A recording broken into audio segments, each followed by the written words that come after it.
And this meant two things for Cuba, two important differences with other Latin American countries. 100 years had passed since the beginning of the independence of Latin America. And by 1898, a new powerful imperialist country had emerged in the region, the United States.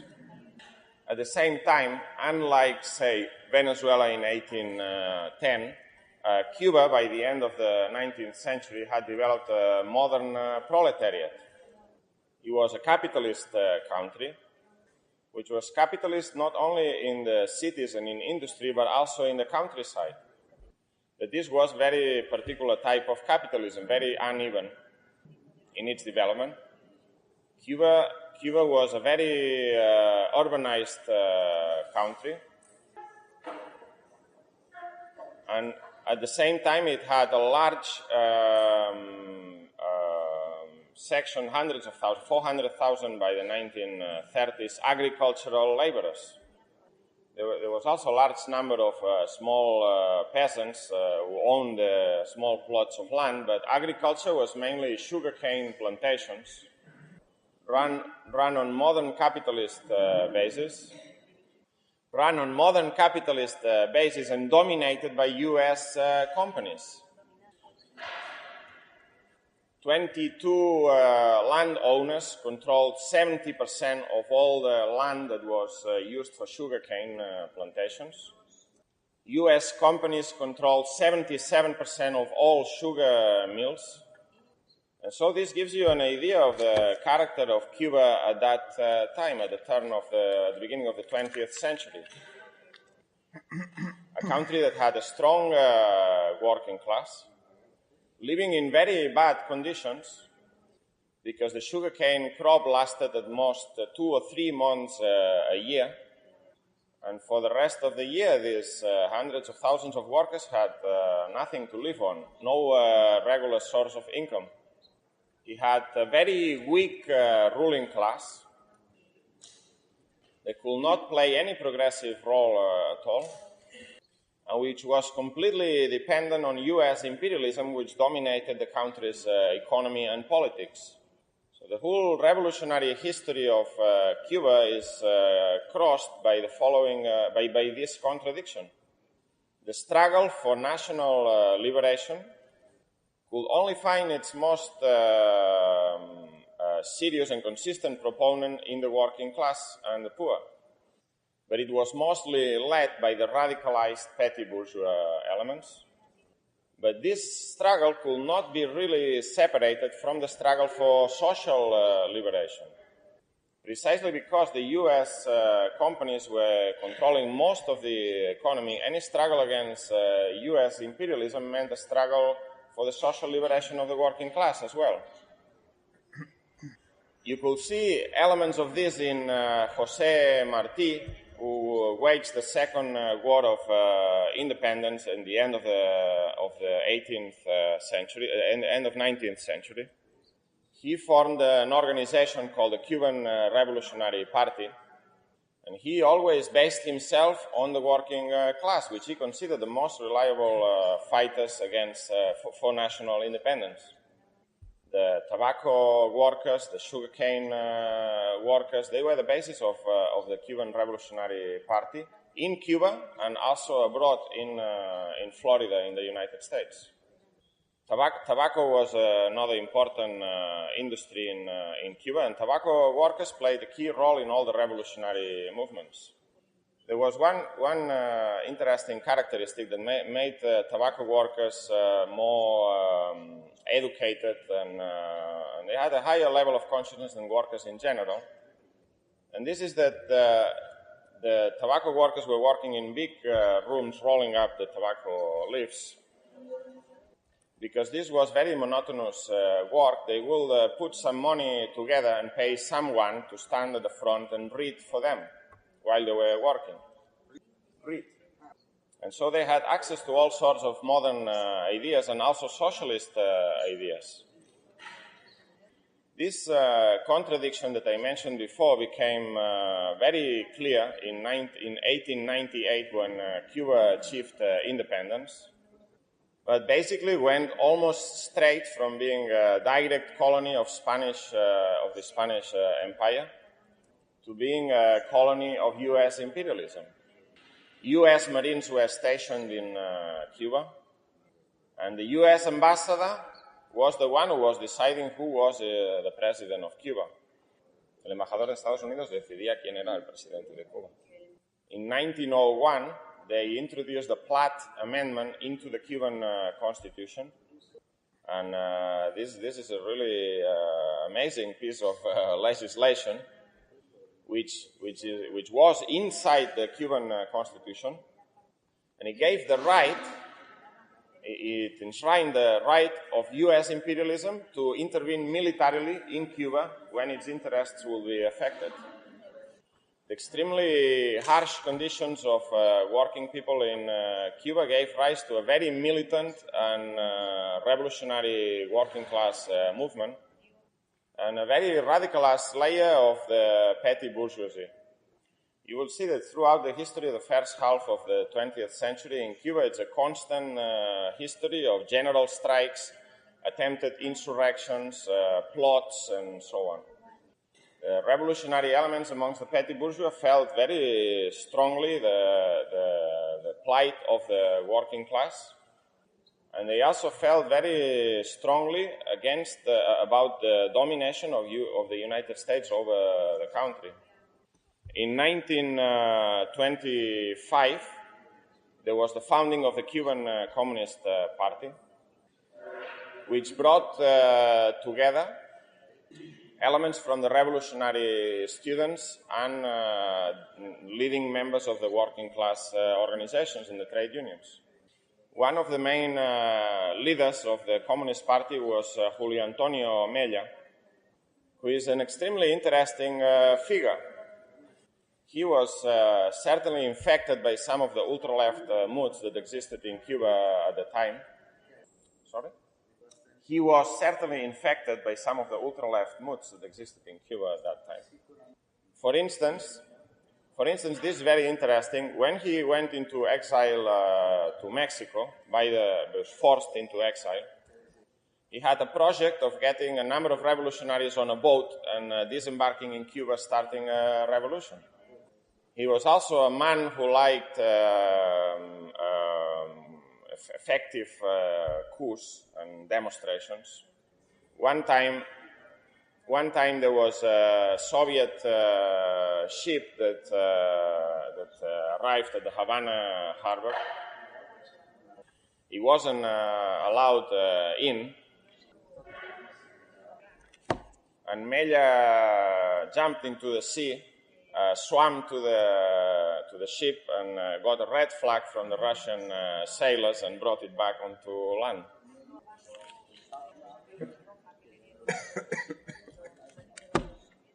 Before the founding of the Cuban Communist Party, Mella had been one of the main student leaders of the revolutionary left. There was a movement throughout Latin America for university reform in Argentina and other places. But he adopted the point of view very strongly that the reform of the university could only be achieved by the students linking their struggle with that of the revolutionary workers. But probably the most important point about Mella was that he directly clashed with the Stalinist theory of the two stages. You have to think that in 1925, when the party was founded, the Stalinist degeneration in the Soviet Union had already started. But Mella, like Mariátegui in Peru, directly opposed any idea of collaborating with the so-called progressive bourgeois in colonial countries. And he said the following: in its struggle against imperialism, which is the foreign thief, the bourgeoisie, which is the national thief, unites with the proletariat, which provides good cannon fodder. But in the end, they understand that it is better to make an alliance with imperialism, which at the end of the day pursue similar interests. From progressive, they become reactionary. the concessions that they used to make to the proletariat in order to win its support, they now betray, because the proletariat, in entering the struggle, becomes a danger both for the foreign thief and the national thief. I think this is very clear, and it ran contrary to the policy of the communist parties throughout Latin America and the policy of the Stalinized Communist International. There's been a lot of speculation about Mella's Trotskyist views. He did travel to the Soviet Union in 1927, where he met with Andrés Nin, who was working in the Red International Trade Union. No, primero a Bruselas y luego a Moscú. And when he came back from the Soviet Union, he wrote a number of articles. And remember that this is 1927. The articles did not mention Stalin at all. And they painted a very good picture of Trotsky, whom he describes as the dynamo of the revolution. And after his assassination in Mexico in January 29, his political friends inside the Communist Party were the people who went on to form the left opposition left Trotskyist opposition in Cuba, in Mexico. It is not possible to know whether he was fully aware of Trotskyism and he had Trotskyist views.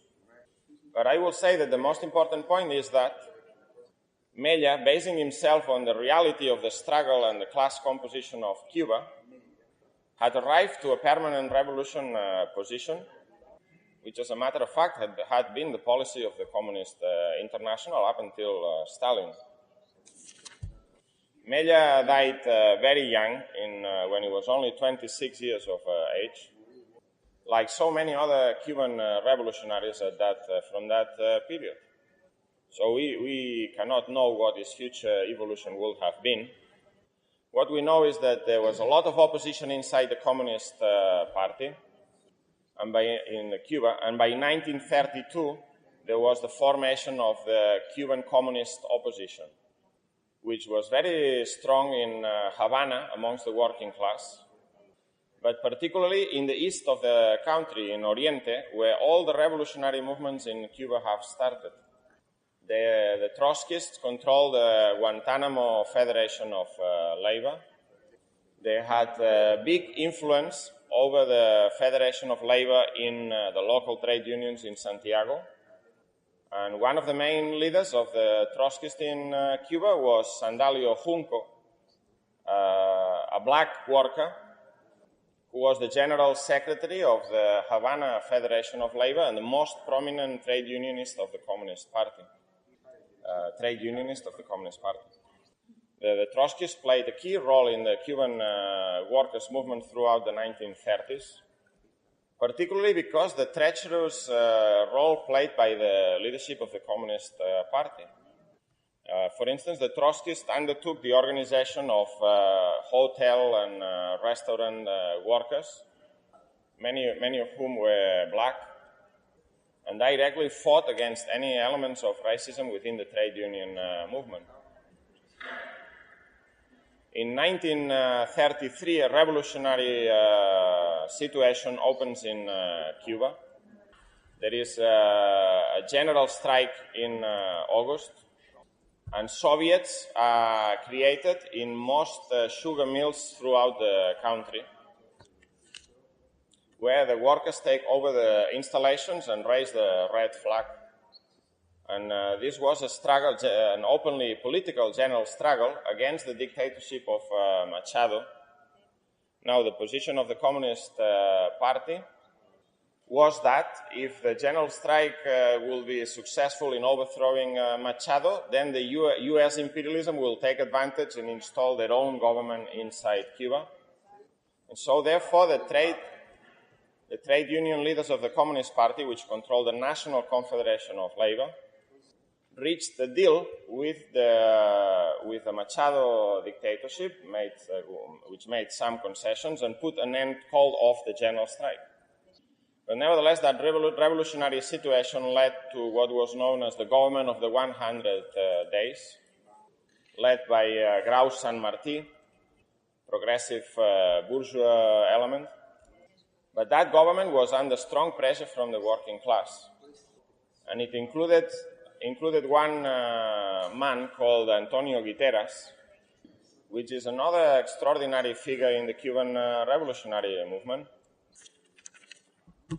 He was only a young man of 27 when he joined the government.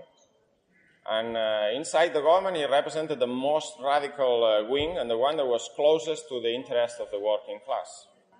He was a petty bourgeois revolutionary, but he was moving very close to the ideas of socialism. And in one meeting of the Council of Ministers, he gave everybody a copy of two books that he thought were very important. And one was John Reed's 10 Days That Shook the World, and the other one was Lenin's State and Revolution. And he signed the most clear and sharp anti-imperialist decrees of the government, and also the ones that most favored the conditions of the working class. The Trotskyists participated and gave critical support to this government and developed a close relationship with Guiterrez. After the fall of the government, Guiterrez organized an organization called the Joven Cuba, the Young Cuba, and basically the Trotskyists organized its trade union wing, its working class wing of this organization. Antonio Guiterrez also had a plan of getting a few men on a boat and disembarking in Cuba to start a revolution to overthrow the dictatorship, which at that time was the dictatorship of Batista. Meanwhile, the Communist Party reached a deal with Batista as a result of the policy of popular frontism, and the policy followed in the first part of the Second World War by the Soviet Union, when they said that this was a struggle of democracy against fascism.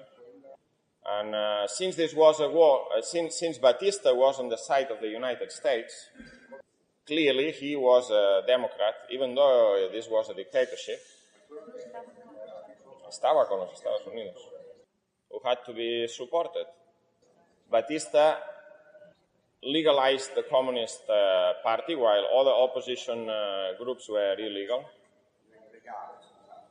And in the elections that he called, he went in an alliance with the Communist Party, and the Communist Party got two ministers in the 1942 Batista government, Juan Marinello and Carlos Rafael Rodriguez. Now, these figures will appear later on in the history of the Cuban Revolution. But the problem with the Cuban Trotskyists throughout their history is that they didn't have a clear, solid revolutionary foundation. So while they opposed the two-stage theory of the Stalinists, many times they tended to dissolve themselves within the left radicalized petty bourgeois revolutionary movements that they participated in. In 1935, Guiterrez was assassinated while preparing a plot to overthrow the government. Again, he was only 29 when he died. The main opposition to Batista gathered around the Partido Ortodoxo. It couldn't really be any other way. Because the Communist Party was part of the dictatorship of Batista, that the revolutionary youth were fighting against, they could not be attracted to communism or communist ideas. When Fidel Castro was in Mexico in the 1950s, they were doing military training in the Yucatan Peninsula, going to firing ranges and walking in the jungle and so on. They They obviously attracted the attention of the police, who brought them in for questioning. And they were asked, "Are you a communist? Are you communists?" And Che Guevara said, "Yes, I'm a communist." But Fidel Castro said, "No, I'm not a communist. I have never been a communist. And in fact, in my country, the communists are supporting the dictatorship that I'm fighting against." And this was true. The Ortodoxo party was led by a guy called Chivas, a radical middle-class publicist who was fighting against the corruption of the system, un agitador. And basically, he encapsulated all the contradictions of the middle-class radicals in Cuba. And seeing that he couldn't achieve his aims, he committed suicide during a live radio broadcast that he was conducting. At that time, there were all sort of, throughout this period, there were all sort of terrorist organizations amongst the radicalized youth. Guiterrez had one such organization called the TNT. Guiterrez. La TNT. TNT. Es un nombre de un explosivo. And the idea of many of these radical youth was that through a number of high-profile explosions or actions, they would unleash a mass insurrection that will bring down the dictatorship.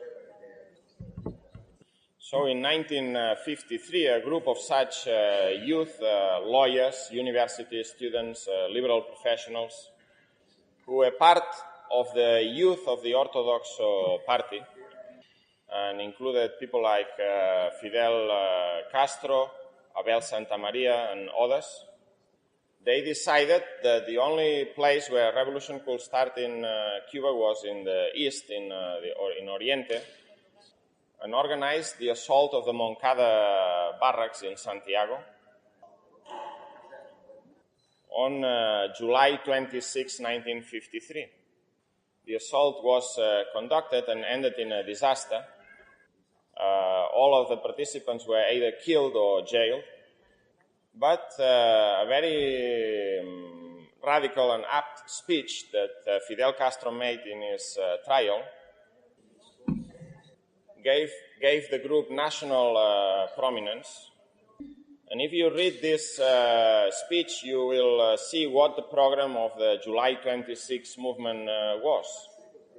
It was a speech in which he denounced foreign domination, corruption and dictatorship, the dreadful living conditions of the urban and countryside masses. And he proposed a program which included measures like the industrialization of the country, getting rid of foreign domination, introducing maximum level of rents, the sharing out of profits of the companies to the workers, a percentage of those, agrarian reform, and a whole number of other similar measures, which were progressive national democratic demands, but this was certainly not a socialist program. But the point was that this program could only be achieved if capitalism was abolished in Cuba. And when Castro said this program can only be carried out by the people of Cuba, and he said, "By the people I mean," and he listed everybody which he thought was part of that revolutionary movement. The agricultural workers, the small peasant proprietors, the landless peasants, the urban workers, the small proprietors in the cities, the liberal professions. Basically, he was proposing an alliance of the middle-class petty bourgeois with the workers and the peasants to carry out this revolution. After 1953, a number of the members of the July 26 movement managed to escape, went into exile in Mexico, and they worked out a plan, y elaboraron un plan. Guess what? For a small group of men to get on a boat and disembark in Cuba and spark an uprising. In this plan, they were joined by one Argentinian called Ernesto Guevara, who became known as Che, because as you know, there's no Argentinians in the room. The Argentinians are all the time saying, "Che, Che." And so Che Guevara was also another youth from Argentina who had traveled through Latin America, seen the exploitation and misery the Latin American people were living in.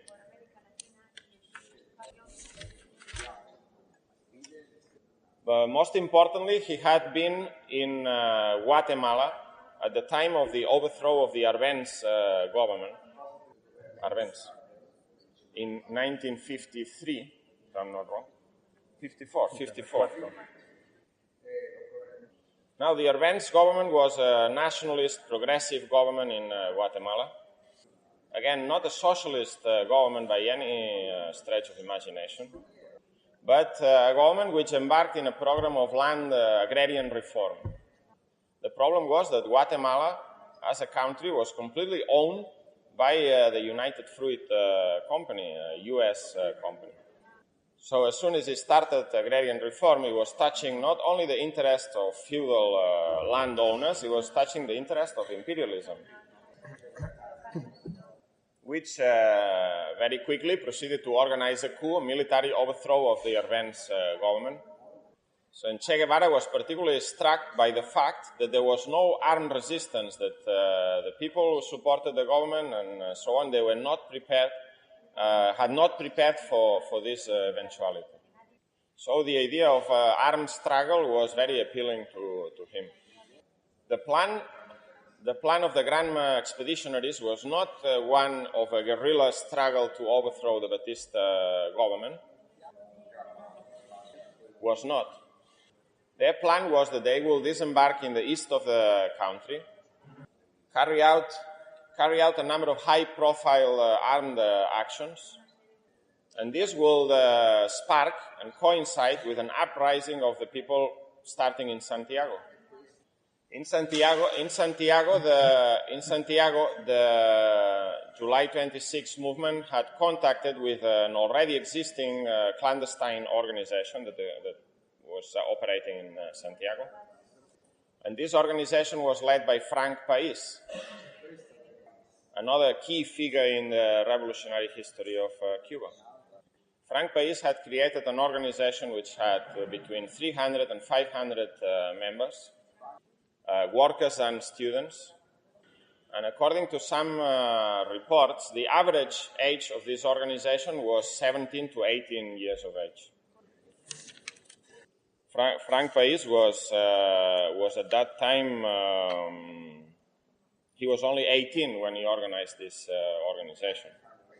And one day, the members of this organization didn't know each other. They were organized in small secret cells. But one day they were told to go out at night and paint anti-Batista slogans on the walls. And the morning after, to everyone's surprise, including the members of the organization, the whole of Santiago, every street was covered in anti-government graffiti. However, when the Granma expeditionaries arrived in Cuba on December the 2nd, 1956, they had arrived late. They disembarked in the wrong place. They didn't manage to make contact with the people who were organizing the uprising in Santiago, which took place at the wrong time and was quickly defeated. The Granma was a small boat for maybe 60 to 70 people, and it carried 100 people, many of whom became seasick during the voyage. And immediately after they disembarked, they were detected by the rural guards of the Batista government, and the overwhelming majority of them were arrested. In a certain sense, this experience shows one thing, that obviously under the dictatorship, you have to have an illegal clandestine organization, and obviously secrecy is important. But in any case, the only correct strategy for mass uprising is for this organization to sink roots amongst the masses and to build an organic relationship with a mass working class movement, which cannot be dictated at will when they should come out and when they should not come out. So in the last days of 1956, there was a small group of men, I think there must have been about 20 or 26, I think they remained. They were in the jungle, in a place they didn't know very well. Most of them were not used to those conditions, and they became ill, many of them, and so on. Che Guevara suffered from asthma, and the conditions in the jungle were not very good for his condition. Just about 2 years later, they had overthrown the Batista dictatorship and come to power. This is quite extraordinary history, taking into account that the guerrillas never really numbered in the core more than 300 to 600 members. But the reason for this is, I will say, that there are three main reasons for this. One is that they waged a revolutionary war, which was mainly based on agrarian reform. So they very quickly won the sympathy and support of the peasants in the countryside, and politically demoralized the Batista army, which was a conscript army made up largely of those very same peasants.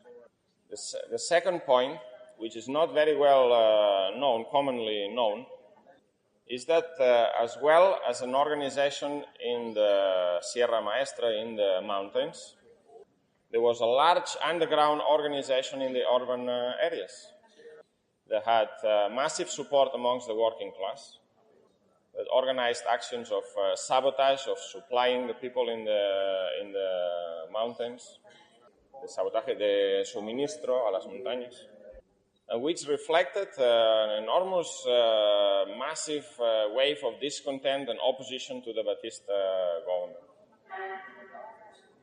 And the third factor, which I think is quite important, is the fact that the United States imperialism were caught more or less unawares by this movement. They didn't calculate the degree of rottenness of the regime and the way in which very quickly collapsed. There was already, during the Revolutionary War, an undercurrent of tension between the more reformist and the more revolutionary elements within the movement. For instance, the liberal bourgeois elements signed what they called the Miami Pact, which was a really reformist sellout compromise with the bourgeoisie. The guerrillas in the mountains completely rejected this pact. And there was another factor which led the people in the mountains to concentrate all the political, not only the military, but also the political leadership in the mountains. And this was the failure of the 1950 of the general strike that was called on April 1958. Una huelga general. El abril del 58. The general strike was badly prepared, because they used the typical methods of clandestine organization. There was used, in fact, the general strike was prepared in secrecy. Nobody knew the general strike was going to take place. The movement did not make contact with the trade unions that were led by Communist Party members in the main. And so the idea was that on the day of the strike, groups of armed men will appear in the main streets of the different cities and call the people to come out on strike. This proved to be a complete failure. Not because a general strike could not have been organized at that time, the conditions were certainly there, but because the methods used did not connect with the working class. But this led the people in the mountains to solidify in their belief that only themselves were the real, genuine revolutionaries that will go until the end, and that they had to have concentrate all the political and military leadership. In the meantime, Frank Pais had been killed in Santiago, and his funeral became a real general strike in the whole city. He was only 24 when he was killed.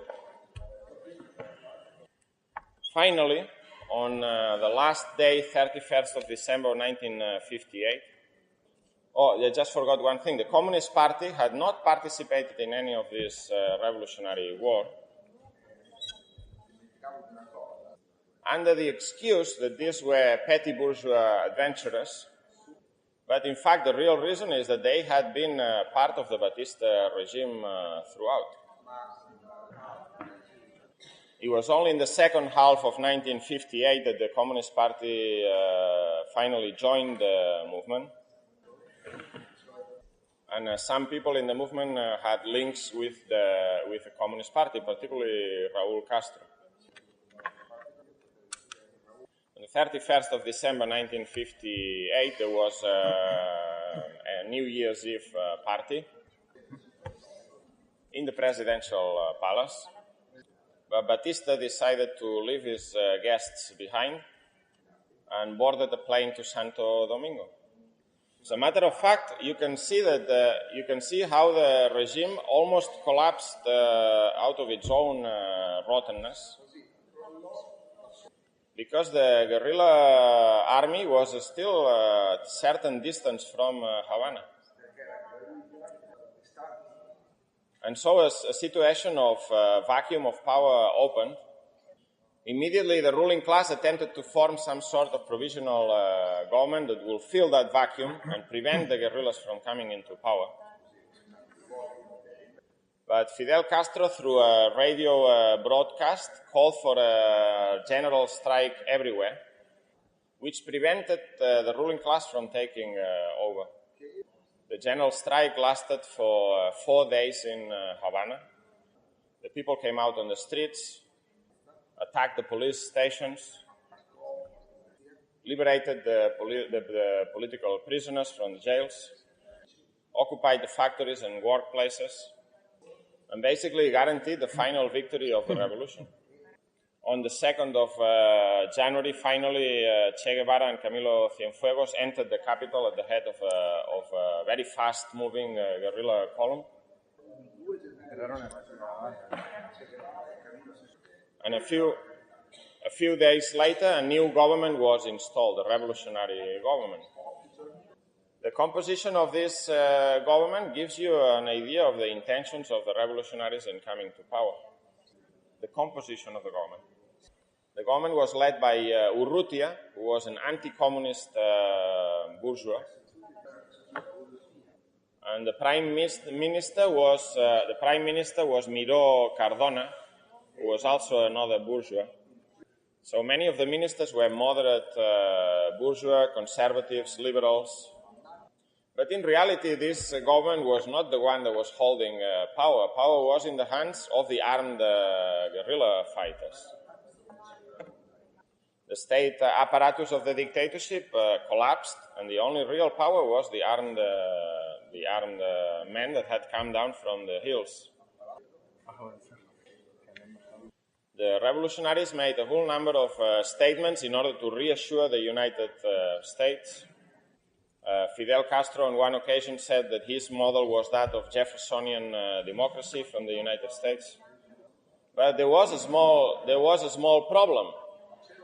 And the problem was that by carrying out, if they wanted to carry out their program, as outlined in Castro's defense speech in 1953, they would immediately clash with the interests of the capitalists and imperialism. And this is what happened in a very quick succession of strikes and counter-strikes in 1959 and 1960. In May 1959, they passed a decree of agrarian reform, and this was the first open clash with the bourgeois elements in the cabinet. Even though this land reform law was very moderate. If I remember correctly, it only contemplated the expropriation of landed estates over 33,000 acres of extension. But this opened a period in which the more openly bourgeois elements of the cabinet started to resign, starting with the president, Urrutia, and they were replaced by more radical elements. And in 1960 was really the crucial year in this whole conflict. It has to be said that the working class played an important role in all these clashes. For instance, there was a conflict over the electricity company. The electricity company, as well as the telephone company, were owned by U.S.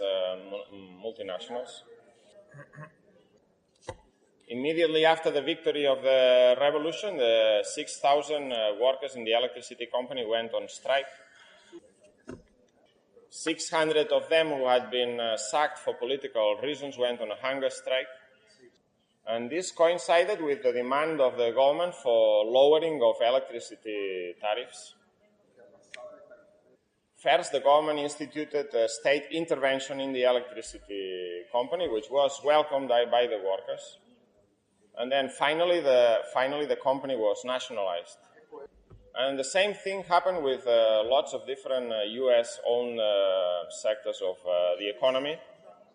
For instance, in 1960, when Che Guevara was already in charge of land reform, he decreed the expropriation of the land, which immediately brought the opposition of the United States, that said that they will cut the sugar quota for Cuba, the amount of the crop that they were buying. At the same time, the Soviet Union had signed a trade commercial agreement with the Cuban government. No comercial, intercambio comercial. And the government announced to the oil refineries, which were owned by the United States, that they will have to refine oil from the Soviet Union, which the government was buying. El gobierno había comprado petróleo de la Unión Soviética y les dijo a las refinerías americanas en Cuba que tenían que refinarlo. The oil refineries refused, and then they were put under state control and finally nationalized. All U.S., because of the boycott of the sugar quota by the United States, all U.S. companies were asked to make a declaration of goods, assets, and profits to the government. And by October 1960, basically, most of the economy was nationalized and capitalism had all but been abolished in Cuba. Simply by nationalizing U.S.-owned property in the island, they had already dealt a death blow to capitalism. This obviously created a growing tension with U.S. imperialism, which was supporting all sorts of reactionary and terrorist plots inside Cuba. Bombs were set off in the capital. Planes coming from the United States were bombing different parts of Cuba. But the dynamic was one where the stronger the clash with the United States, the more solidly the masses supported the government, and the quicker all sorts of bourgeois liberal elements abandoned the government and went straight into armed opposition. The government introduced a whole number of very progressive measures like lowering of the rents in the capital, the lowering of tariffs of the utilities. Above all, the massive agrarian reform. In April 1961, the United States funded and organized a Cuban reactionary expedition force.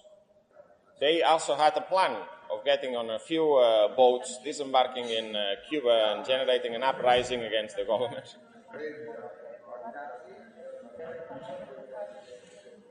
Only this time, the class balance of forces was disfavorable to them. Desfavorable. There was a study made of the 1,400 people who were on this expeditionary force. And it was found that they owned, personally, had been before the revolution, the owners of 40,000 hectares of land, 10,000 houses and flats, 10,000. 70 factories, 5 mines, 2 banks, and 10 sugar mills. So this was really a capitalist expeditionary force. But as we know, the capitalists themselves individually are not particularly courageous when fighting war. Que los capitalistas no son particularmente valerosos en su combate. And they were met by the armed people of Cuba. The popular militias were set up in which workers and peasants were armed, numbering a total of 200,000.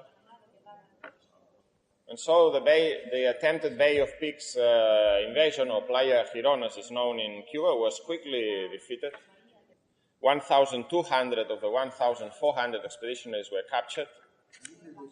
And on the eve of the Bay of Pigs invasion, Fidel Castro had declared the socialist character of the revolution. But there was certainly a problem with that. The revolution had abolished capitalism. But, however, this was carried out on the back of an armed struggle that was led and organized by a very small number of armed people. The masses had certainly played a key role in the struggle, but they had not been at the forefront of leading the struggle. They had played mostly an auxiliary role. This was not a revolution that was coming out of workers' soviets or workers' councils, though the working class was very active and fully supportive of the revolution and the revolutionary measures taken by the government. They did not play a role in leading the process. And this introduced from the very beginning of the revolution a distorting element. Despite this, for the first 10 years of the revolution, there was a strong struggle, a sharp debate, which was mainly between the Cuban revolutionaries and the Stalinists. The Cuban revolutionaries did not see their struggle as a purely Cuban affair, but they had an internationalist perspective. And this very early on clashed with the with the foreign policy of the Soviet Union, which at that time was led by Khrushchev and laid heavy emphasis on this reactionary idea of peaceful coexistence with imperialism. And Che Guevara was perhaps the man that most clearly expressed this opposition to this policy, heavily criticized the Soviet Union, calling for 2-3 many Vietnams to be created around the world, making an appeal for the creation of 2-3 many Vietnams. But at the same time, this internationalist policy was clouded by the fact that the Cuban revolutionaries attempted to replicate the methods that had given them victory in other countries in a mechanical way. This was the case particularly with Che Guevara's attempt to start a guerrilla war in Bolivia. U.S. imperialism, having learned the lesson of Cuba, as soon as the first focus of guerrilla struggle emerged, they went in and smashed it. But at the same time, Bolivia was a country that was probably the least suited in Latin America for that kind of struggle at that time. Bolivia had a strong mining proletariat that had played a key role in the 1952 revolution. But by 1967, this revolution had been completely derailed and closed, on the basis of the regime giving land reform to the peasants and using the peasants against the organized working class. And the peasants, therefore, were in no mood for any guerrilla struggle for land reform, where they had already mostly achieved their aims. By going into a remote rural area of Bolivia, Che Guevara cut himself off from the only revolutionary force that existed in Bolivia at the time, which was the mining workers. In reality, Che Guevara wasn't even particularly interested in Bolivia. His idea was that Bolivia should be the basis for a continent-wide revolution. And this mistake he paid with his life for. But as I was saying, there were a whole number of debates in the 10 first years of the revolution that pitched the Cuban revolutionaries against the Stalinists. There was a debate about the way in which the economy should be run.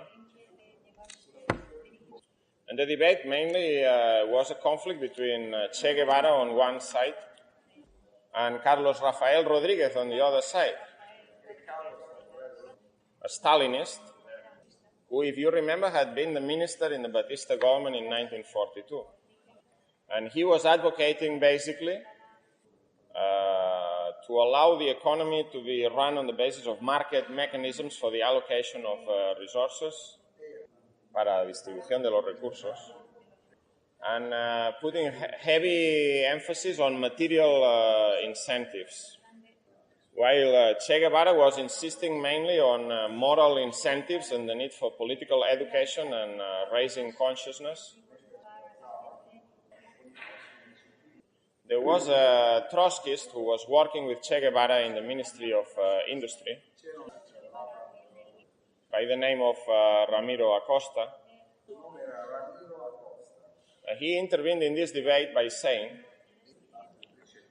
it is true that we must rely on moral incentives,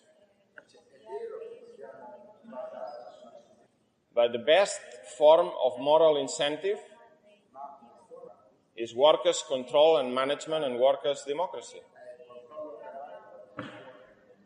Because it has to be said that although Che Guevara was right in his criticism of the Stalinists, era correcto, tenía razón, that he was veering towards a voluntaristic, idealistic position. These types of debates were also replicated, for instance, in the field of the arts and culture, whereby the Stalinists wanted to impose Soviet realism, but most revolutionary artists, writers, cinema directors, and so on, they wanted freedom to express themselves and to experiment. There was also a polemic about Marxism and philosophy,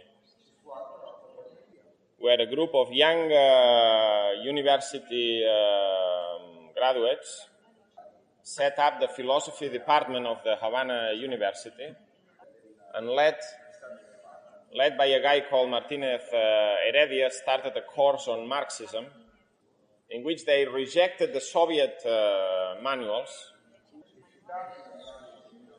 and had a program that was based on the study of the classical philosophers and studying directly the original texts of Marx, Engels, and Lenin. But also a whole number of other Marxist authors that had been completely banned and suppressed in the Soviet Union. However, by 1970, 1971, this cycle of discussions, debate, and revolutionary polemics came to an end. The defeat of the attempt in Bolivia in 1967 marked the isolation of the Cuban Revolution that could now only rely on the Soviet Union for help. The 1970, I think it was, or 71 attempt to achieve a 10 million ton sugarcane crop was also a failure. 10 millones. And dislocated the economy, leading also to the complete reliance of Cuba from the Soviet Union from an economic point of view. And in 1972, Cuba joined how is it called in English? The Comic-Con, or the CAME, the Comic-Con. Sí, el Consejo de Cooperación y Ayuda Mutua. The trade bloc of the eastern countries and Russia. In 1971, the Department of Philosophy of the Havana University was closed down and disbanded. Its magazine, Pensamiento Crítico, Critical Thought, was also closed down. And that started the period of Stalinization of the Cuban Revolution in a more serious way. A whole number of well-known artists, writers, and so on were put in re-education camps, banned from publishing or appearing publicly for a number of years. And in reality, the link with the Soviet Union was, which was very favorable from an economic point of view, because the Soviet Union was purchasing sugar from Cuba at prices that were above the world market prices, and was selling to Cuba all sorts of consumer goods and manufactured goods and capital goods at prices that were below the world market prices. And this guaranteed also for the Cubans a high living standard, but at the same time made the Cuban economy completely dependent on the Soviet Union. It never had its own industrial development, which is something that Che Guevara had defended. Now, if you fast forward to 1986 to 1991, the collapse of the Soviet Union meant a complete disaster for the Cuban economy. The economy fell by 35% in 3 years. But you can see how, unlike in the Soviet Union and the Eastern countries, where it was the leadership of the communist, so-called communist parties that led the restoration of capitalism, in Cuba the revolution resisted in extremely difficult economic conditions. And what this means really is that the revolution was still alive. Unlike in the Soviet Union, where decades of Stalinism had cut any link with the genuine traditions of October. The leadership in Cuba was also one that had carried out a revolution, unlike people like Gorbachev, Putin, Yeltsin, and others. And they were acutely aware of the possible consequences of the restoration of capitalism.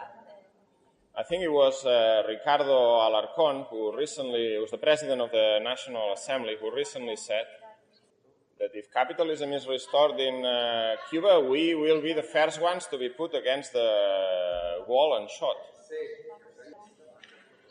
There is in Cuba an exile ruling class which is waiting for the revolution to collapse to come back and take back property of take back what they think belongs to them. However, the isolation of the revolution in a small island, integrated in the world market in very unfavorable terms, means that capitalism is penetrating the Cuban economy all the time. And right now, a very dangerous course has been started by the Cuban leadership of adopting basically a whole number of measures which are concessions to capitalism that are modeled on what happened in China and Vietnam, and that could very easily unleash a whole movement towards the restoration of capitalism. This is an extremely dangerous moment for the Cuban revolution, but at the same time there is also a left wing in Cuba which is attempting to find a solution to the obvious problems that affect the revolution that everybody can see. A solution that is to the left. A whole layer of party members, youth, intellectuals, who are extremely worried about corruption, bureaucracy,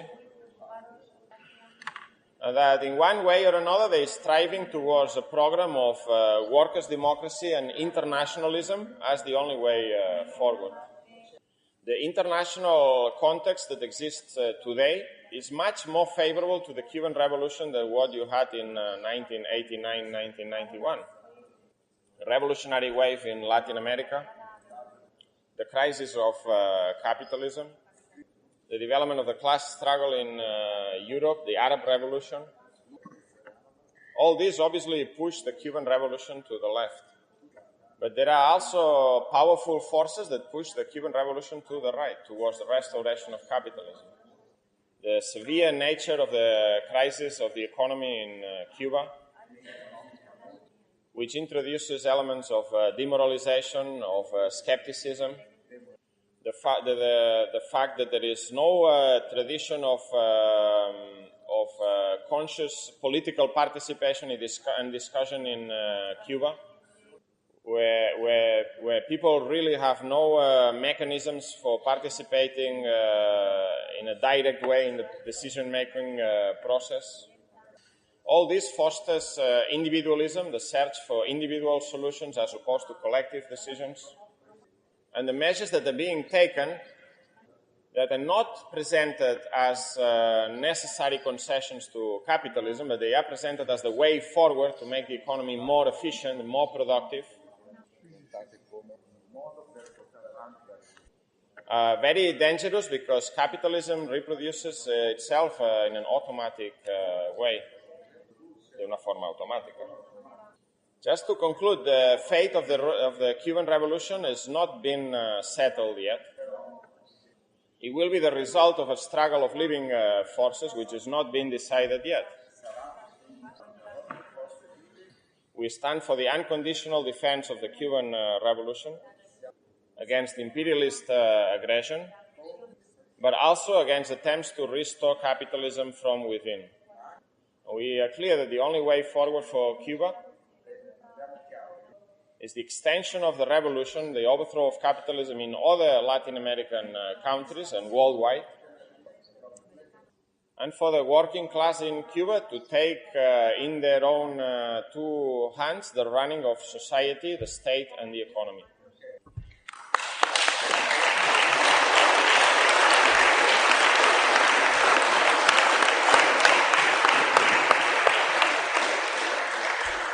Okay, comrades, we'll take a 15-minute break, but anybody who would like to ask questions or make a contribution, please let me know during the break, yeah?